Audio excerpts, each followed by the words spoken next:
โอ้เนาะใหญ่ไปคือบ่ใหญ่ไปอยู่แถวห่มพอแดดคักก็ดิกดคักก็ดีเนาะปุ้ง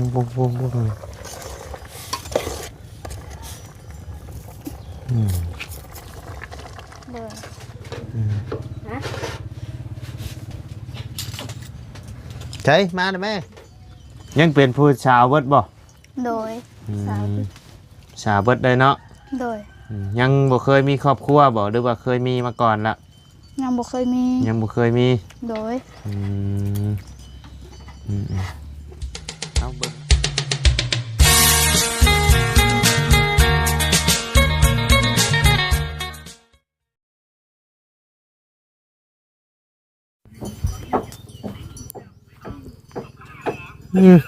อย่างเด้บาทนี้เนาะพี่น้องเนาะ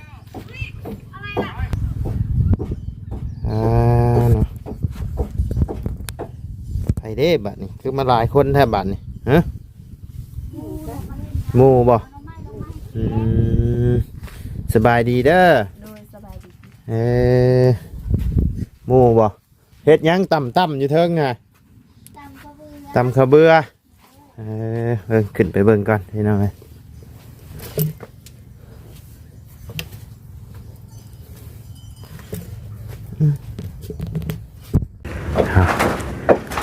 โอ้แกงหน่อไม้บ่โดยสบายดีเด้อสบายดีใช้หน่อไม้เลยค่ะหน่อไม้อยู่บ่โอ้ยังต้มอยู่ข้าวเช้าหรือข้าวเที่ยงนี่ข้าวเที่ยงทั้งน้องสาวยังบ่มาแต่เฮียนบ่ยังทักทายกับสบายดีเด้อเนาะพ่อแม่พี่น้อง FC เบิดสุขุสุขคนเนาะบ่ว่าอยู่ในและต่างประเทศก็ยินดีต้อนรับกับสู่ช่องบ่ไล่คือเก่าพี่น้องเข้ามาเยี่ยมยามทั้งน้องขวัญเพิ่นก้อนพี่น้องเวานนี่บ่ได้เข้ามาคำก่อนคนเข้ามาหลายประวานนี่โดยหลายเนาะเมื่อยอยู่บ่ธรรมดาหนีบไม่ให้นี่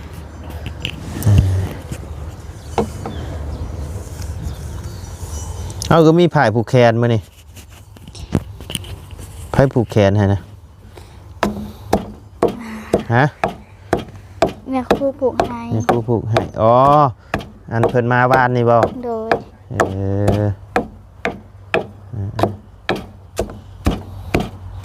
ตำหันหน้ามาทั้งนี้ดูฮะให้ FC เพิ่นเห็นนำแน่ขึ้นมาตำอยู่เทิงพี่ได้บ่ตำบ่ได้บ่โดย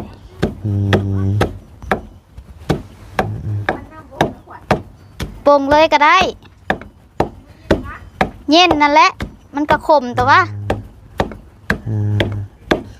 ตำในแกงหน่อไม้สดนี่บ่โดย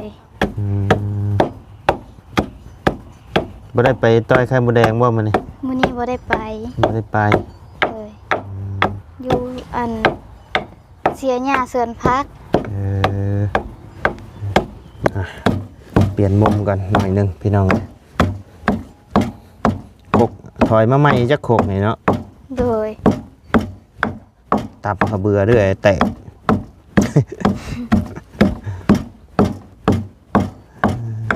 เอาลองชิมเบิ่งสีมือน้องขวัญเพิ่นก่อนพี่น้องเอ้ยมันให้กินน้ำไปเด้อโดยแกงนายอยู่บ่โดย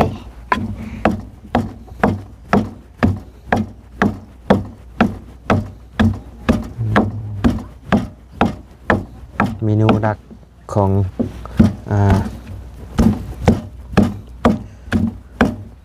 ลาวเฮานี่ก็แกงหน่อไม้ตำบักหุ่งพี่น้องบ่มีบ่บักหุ่งบ่มีเลยหมู่รุ่นเดียวกันเบิดบ่อันอยู่ในหันผู้ใส่เสื้อดำหันผู้ตัวนอนในเปรย์หันเสื้อสีหันน้ำตาล20 ปีเป็นเอื้อยเจ้าเนาะโดยผู้หนึ่งอีกหันรุ่นน้องเลย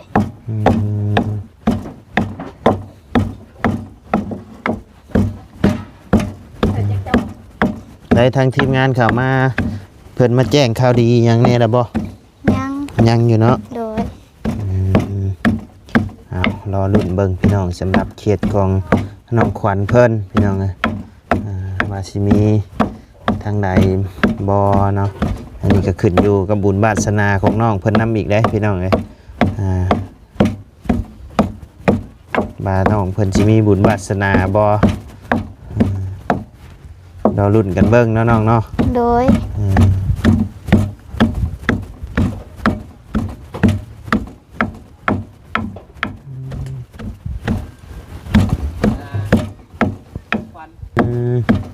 สาวร้อยบ่ได้มาเล่นน้ำมื้อนี้ติ โดย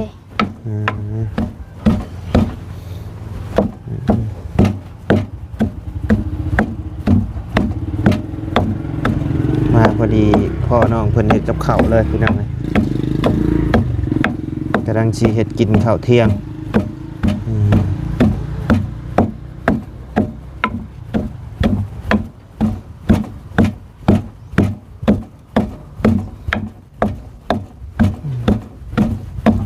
ตำมาเนาะทางนี้เนาะ โดย วางหม่องเพิ่น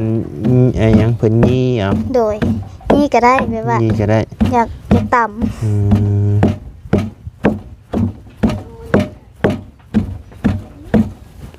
แถวนี้มีใบยานางบ่แถวนี้ โดย แถวเหนือบัดบ่มีเลยเพิ่นเอาใบหยังเอาใบมะพริกใช่เอา โดยใบมะพริกก็ได้ ใบ มะ พริก บวบก็ได้ บวบก็ได้ โดยใบมันก็ได้ ใบมันต้นนี่ โดย มันสิบ่ขมบ่ บขม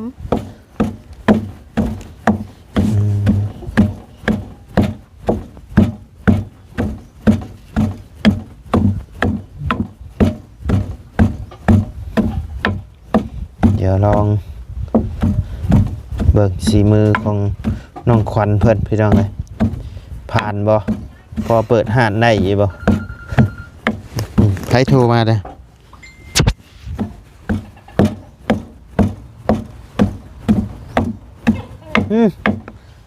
ห้องอยู่ไส ก่อนเอาไม้ ก่อนเอาไม้ เลย อยู่บ้านเจ้าเพิ่นเอิ้นหยังอันนี้นี่ กับโก กับโก้ เลย บ้านนายเอิ้นกับแกะกับกี้อยู่ไทยเพิ่นเอิ้นตุ๊กแกเนาะแม่นบ่ โดย ตัวน้อยนะจิ้งจกบ้านเฮาเอิ้น ขี้เกียม ขี้เกียม เลย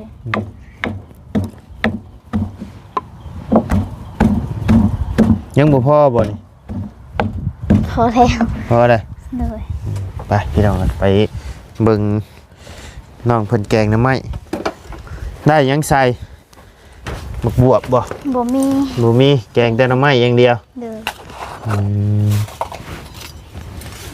อ๋อปลาแหลกดาวปลูกบักใหญ่หนึ่งนี่เนาะ เลย เฮ็ดเองบ่นี่ โดยแม่เฮ็ด แม่เฮ็ดเป็นแล้วบ่นี่ ยังบ่ได้แปลงเป็นแล้ว อ๋อเป็นแล้วแต่ยังบ่ได้แปลง โดย เราต้องแปลงก่อนบ่นี่ฉันกินได้ โดย ก็เดียวว่าตักกินเลยเด้อ บ่ ต้องแปลงก่อนเนาะอันนี้ถังนี่ก็แม่นเบิดบ่ แม่น เนาะแสดงว่าเราได้ปลาลายได้ปีนี่เฮ็ดตอนอยู่ในเชบ่ ไปตึกสะดุ้ง ตึกฉลุงเอา โดย เจ้าบ่ไป โดย ยกฉลุงขึ้นอยู่บ่เห็นน้อยๆโอ้ปลาแหลกแล้วหอมคักก็ดีเจียวมะขามได้เนาะ เลย อันนี้ก็เฮ็ดเองเบ่เลยบ่นี่ก็ โดย เพิ่นเฮ็ดขายหรือเฮ็ดกินนี่ เฮ็ดไว้กิน ก็เดี๋ยวไปเฮ็ดขาย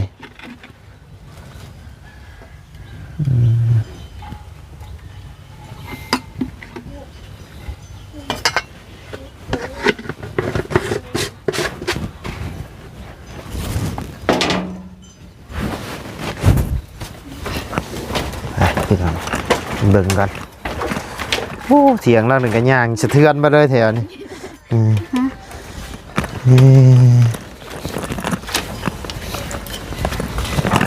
อึ๊บมีลูกแล้วบ่พวกนี้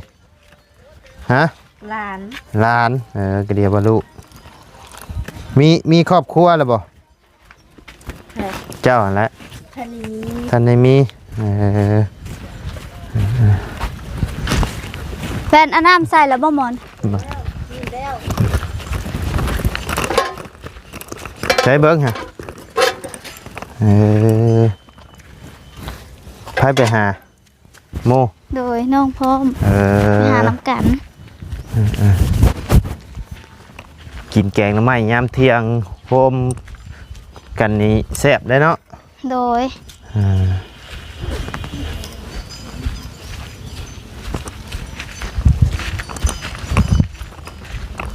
บ่มีหมกบวบอีหยังใช่ได้เนาะ โดยบ่มี บ่มีกระดูกหมูกระดูกงัวใช่ โดย มีแต่หน่อไม้ล้วนๆ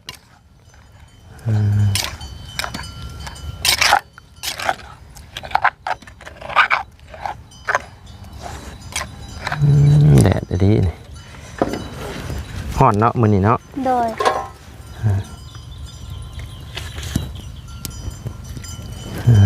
ปลาแดกต้องลวกก่อนบ่ โดย หน่อไม้ก็หาแถวกอแถวนี้ได้ติ โดย เพิ่นบ่ให้บ่ บ่ให้ก็ไม่ใหญ่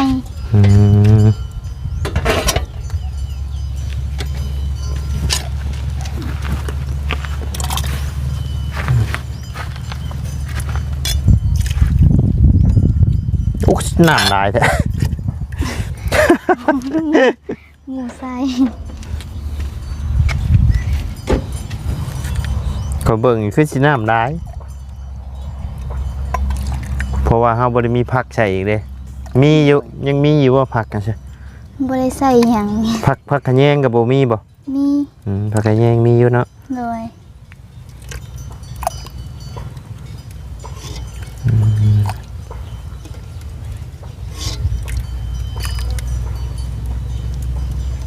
อ้าวได้แล้วโอเคแล้วคือแบบนี้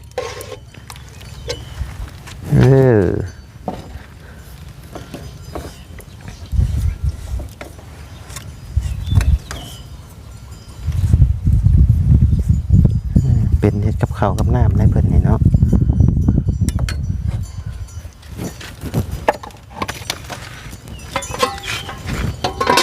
ปลาแดกใส่น้ำดังบ่ โดย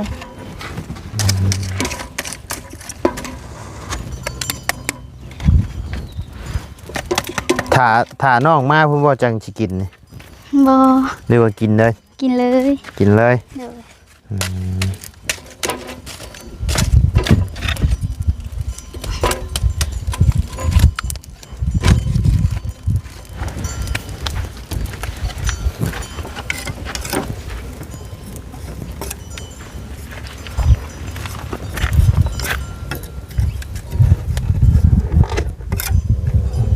บ่เปื่อยใช่ โดยน้ำบ่ฮ้อน น้ำมอด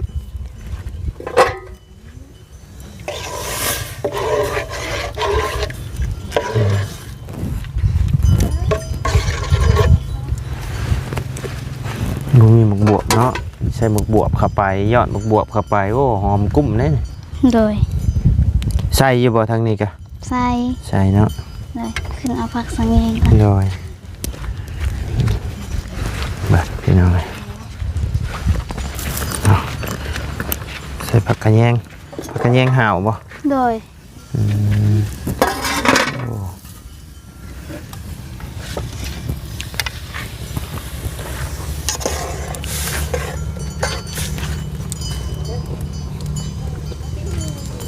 โอ้เนาะใหญ่ไปคือบ่ใหญ่ไปอยู่แถวห่มพอแดดคักกะดิ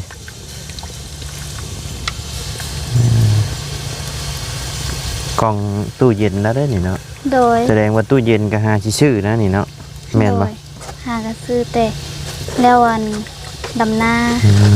อายุกล่องยังอยู่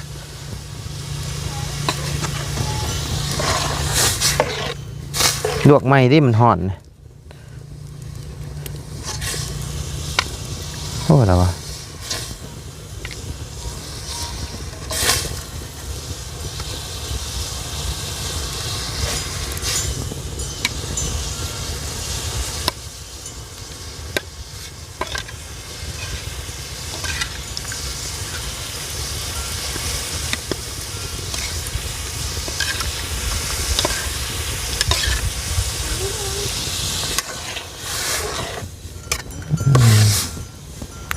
ห้งอะดิ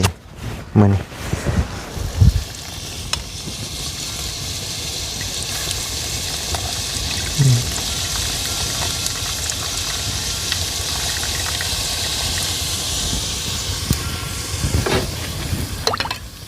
เรียบร้อยแบบนี้ถ้าให้ยานางจืดก่อนติ โดย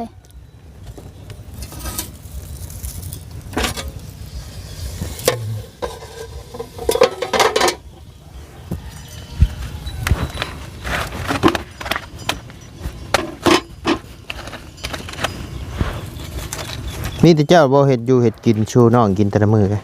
โดย เฮ็ดเป็นเบิดทุกอย่างนะนี่เนาะ โดย เฮ็ดลาบซีนเป็นบ่ บ่เป็น บ่เป็น โดย เดี๋ยวเฮ็ดลาบซีนเป็น โดย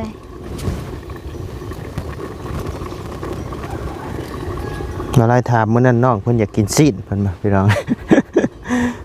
เป็นแกงหน่อไม้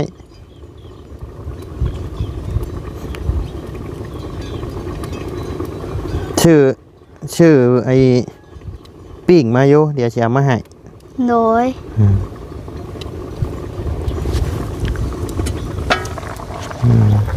กดผักก็ดีเนาะปุ้งปุ้งปุ้งปุ้ง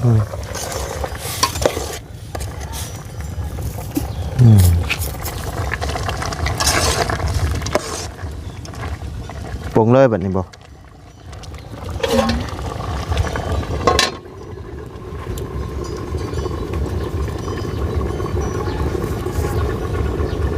หมูกะ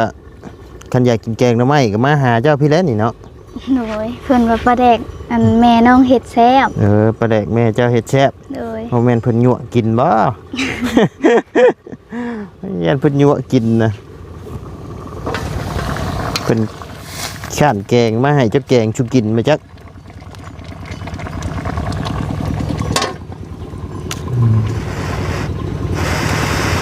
คนนี้นี่เฮ็ดกินแซ่บอยู่ดอกพี่น้อง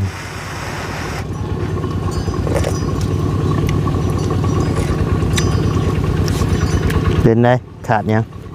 ช่างเกลือ ขาดเกลือ โดย โยเอาไปใส่ยี่ห้มพุ่นละขาดเกลือก็คอยเบิ่งคักเลยเกลือแตนนะครับเบิ่งซะเดี๋ยวไปเอาอันปิ้งก่อนพี่น้องเลย โดย ยังบ่ชุกบ่ ตื่มเกลือมา ตื่มเกลือหน่อยนึง ใส่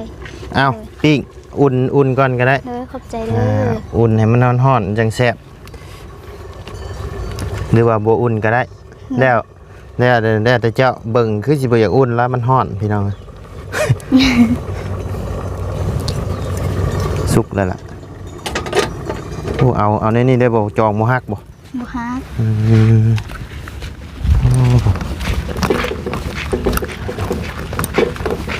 กินอยู่ใช้กินอยู่เทิงบ่ โดย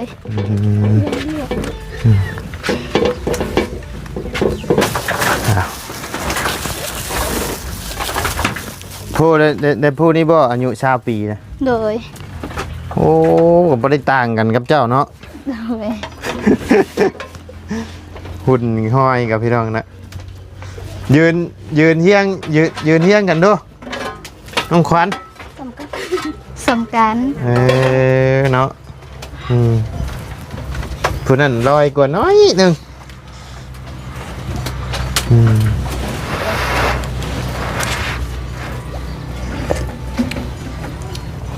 ไม่ออกเข้มๆได้ ออก ไหม เข้มๆแบบนี้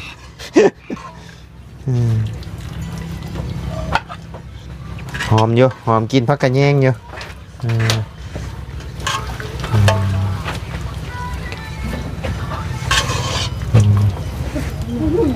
โดดลงมา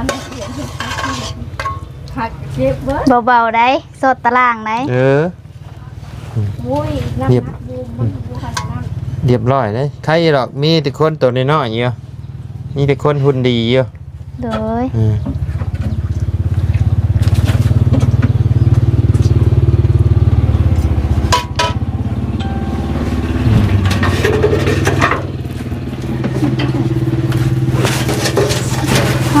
โอ้หน่อไม้ดองด้านนี่สิเบิดแหละเนาะ โดย กินคือเบอร์เนาะ โดย นะ ใช่มาหน่อยแม่ยืนแข่งแดดบ่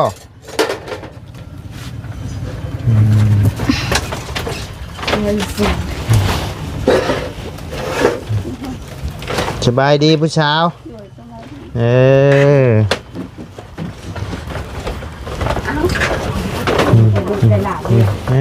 เจ้ามากิน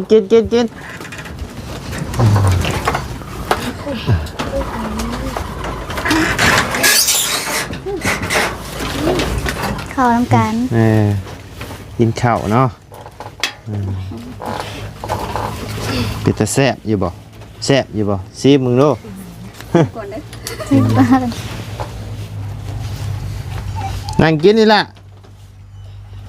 นั่งดีๆใช่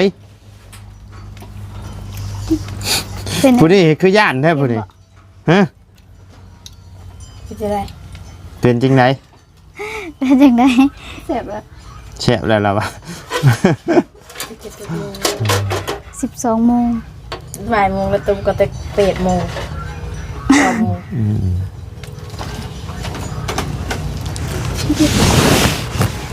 หมูเละ เอากินหรือว่าอายกล้องบ่อายยังกล้องนี่เชียวมันบ่ตอดคือต่อคือแตนเนาะ ป้อนร้านเขา ปิดไหมฟ้าวแต่นี่ ผู้นี่ชื่อว่าจังได คือซ่า ฮะ ซ่า ซา ซ่า โดย ก็เดียวว่าสาวซาบ่แม่นเนาะ บ่แม่น ผู้นี้เด้ เวน แหวนชา โดย ขวัญ โดย นี่เด้น้อยๆนี่เด้ เผา เผามีแต่ซ้ำกันเบิดเนาะหัวเลยหัวเพ่งหัวเลยขมเลย เห็ดเบีย บ่ ก ไม่บ่จืดบ่จัง หมูเละ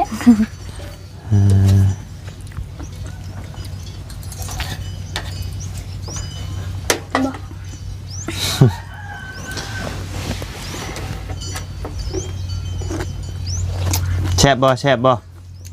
โดยแซ่บ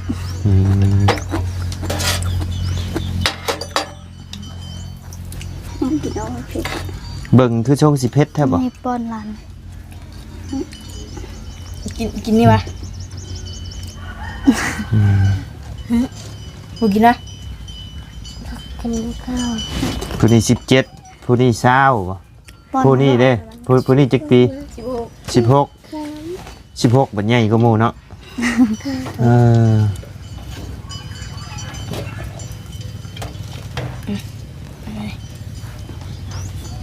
ยังเป็นผู้สาวเบิดบ่ โดย สาวเบิดได้เนาะ โดย ยังบ่เคยมีครอบครัวบ่หรือว่าเคยมีมาก่อนละ ยังบ่เคยมี ยังบ่เคยมี โดย เอาเบิ่งน้องเพิ่นคือสิอายกล้องนี่เนาะกินข้าวนี่ ให้น้องเพิ่นกินข้าวกินน้ำก่อนซะพี่น้องเอ้ยไปซะมีแต่ทางอ้ายก็สิได้ออกไปเวียกไปงานกันเด้อซะเด้อบัดนี้เด้อเอาสบายดีเด้อ สบายดี หน่อยไปผู้สาวซ้ำน้อยสบายดีเด้อ สบายดี สบายดีอีล่ะสบายดีเป็นอยู่บ่เงียบจ้อย ไปซะพี่น้องเอ้ยสำหรับคลิปนี้ก็ลำลาเด้อพี่น้องเด้อพบเจอกันในคลิปหน้าเนาะขอบคุณพ่อแม่พี่น้องและ FC เบิร์ดจุกูสุกคนเนาะที่เข้ามาติดตามนะครับส้มทั้งสองบาไลเนาะสำหรับคลิปนี้ไปแล้วพี่น้องสบายดีเด้อ